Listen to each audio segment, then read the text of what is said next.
And we're back to learning Illustrator in a year, day 120. I've shown you in the last 2 videos how to create column and bar graphs. We create yet again one. I will stick to social media. So I've simply left click here on the canvas and then I made it 500 times 500. In the first row, I add YouTube, X, Instagram, Facebook, and then a couple of values. And we've got right here our graph.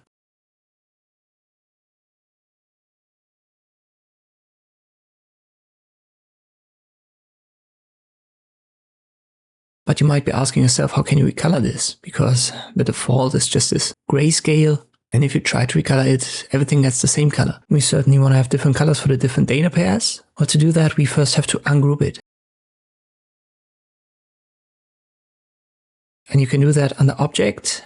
There are 2 options, ungroup and ungroup all. In the first step, it doesn't matter what you choose because you're going to get this warning message. And it just tells you if you ungroup it, you cannot access these data cells anymore, so you cannot make adjustments within the tool. So the graph tool or the column tool or whatever tool you use in the specific box. Once you've confirmed via yes, this will simply be a graphic design element. In our case, we'll confirm. And now I have to ungroup it yet again, and I use ungroup all this time. And you can see how that works. I can now select these rectangles one by one, but I can also hold Shift while I click on the bar and then on the one here in the legend. So both are selected at the same time. And then I give that a different color.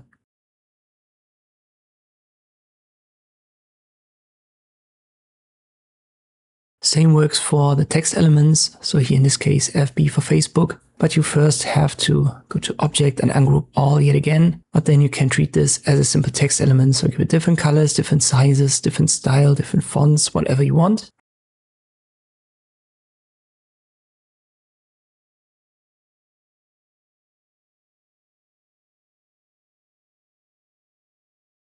Also applies to right here the scale. So X and Y axis that were created. Important here is this one step. Select it after you've created your graph, go to Object and then ungroup it. And if there's still something grouped, go further with another ungroup or ungroup all until you've got the single element. So in this case, the bars, the columns, and then you can recolor that like any other object in Illustrator. I hope this video was helpful. Thank you for watching and I'll see you next time.